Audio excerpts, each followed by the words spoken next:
Bună ziua! Vă mulțumesc din suflet că ați decis să ascultați videoul meu.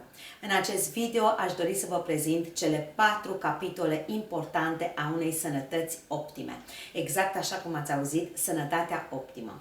Sunt Liliana Suciu, am terminat facultatea de medicină în România și aveam tot timpul dorința să salvez viețile oamenilor. De fapt, am avut această dorință de când eram mică, de aceea nu a fost deloc greu pentru mine să-mi aleg cariera. Și am crezut că acolo este cel mai important loc pentru mine, în secția de terapie intensivă și în secția de urgențe chirurgicale, unde un medic trebuie să dea tot ce are în el pentru ca pacientul lui să trăiască, să-și continuă firul vieții.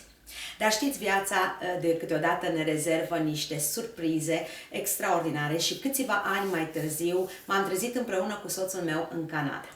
În schimb, nu era asta problema era că sănătatea familiei mele se deteriora pe măsură ce avansam în viață. Și eram foarte tineri, eu aveam 27-28 de ani, soțul meu avea 30-31 de ani și aveam probleme de sănătate destul de serioase.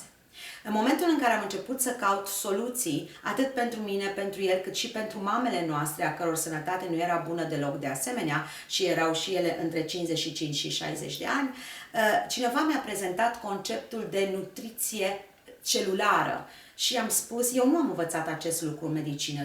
Ce este nutriția celulară? Nutriția celulară este știința prin care se dă celulelor tot ce au nevoie pentru a se hrăni și pentru a se repara în mod natural. Zic, da? Zic, explică-mi și mie. Și a început omul să-mi explice, era un profesionist în domeniul sănătății și mi-a explicat vitaminele, antioxidantele, mineralele, tot ceea ce are nevoie corpul uman și mi-a spus că avem nevoie de mult mai multe substanțe pentru a trăi. În ziua de astăzi, știu și eu, avem mai multe nevoie de 55 de elemente nutritive în fiecare zi. De altfel, ceea ce m-a trimis ca să studiez medicina naturistă aici în Canada. Și așa că am reușit să învăț cele două fețe ale medicinei. Medicina tradițională în România și medicina naturistă care privește persoana în ansamblu. Și am început să o aplic în familia mea, în clinica mea, la clienții mei. Și asta fac acum de mai mult de 10 ani de zile și astăzi aș vrea să vă vorbesc despre cum să rămâneți sănătos și cum să aveți o sănătate optimă. Și avem 4 aspecte importante. În primul rând este nutriția. Nutriția care începe cu farfuria dumneavoastră.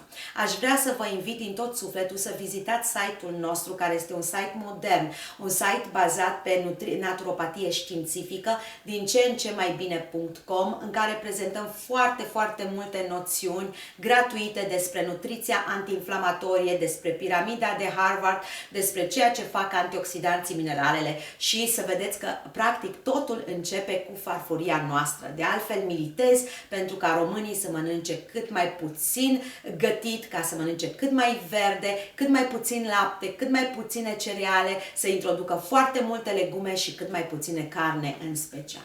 A doua parte a capitolului de sănătate optimă ține de utilizarea vitaminelor, mineralelor și antioxidanților sub formă de suplimente.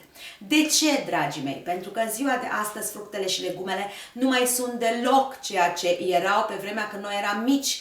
Sunt transformate, sunt modificate genetic, sunt pline de erbicide, pesticide, numai căpșunile au mai mult de 20 de pesticide. Deci vă dați seama, avem nevoie de o capacitate dată de antioxidanți pentru a neutraliza toate aceste toxine. Suplimentarea cu suplimente de calitate superioară, atenție, cu suplimente de calitate superioară, este la ora actuală o necesitate și nu mai este o opțiune. Era o opțiune acum câțiva zeci de ani în care oamenii le utilizau ca să rămână cât mai mult timp tineri. Acum este o necesitate pentru a avansa în viață în mod sănătos. A treia parte a sănătății optimale este rugăciunea sau meditația. Nu uitați în fiecare zi să faceți o pauză mentală de 20 de minute în care să vă conectați cu Dumnezeu, cu Isus, cu Universul, cu cine doriți dumneavoastră, pe care îl iubiți enorm de mult, pentru că neuronii noștri au nevoie de hrană spirituală ca și de altfel sufletul. Sufletul este legat la centrii noștri neuronali și în funcție de cât suntem noi în pace, organismul poate să-și îndeplinească acțiunile în pace. Iar ultimul aspect și nu cel mai neimportant, din contră, este activitatea fizică. Faceți o activitate fizică care vă place vouă, dansați zumba, mergeți la plimbare cu soțul, cu copiii, cu părinții, eu știu, faceți abdominale în casă, duceți-vă la sală, că faceți 10-15 minute, nu contează atâta timp cât începeți să transpirați și să eliminați toxine și să vă puneți circulația în mișcare.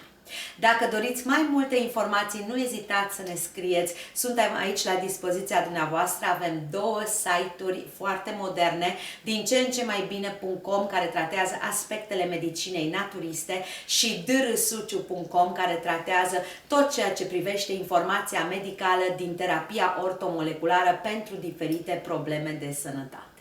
Vă mulțumesc din suflet!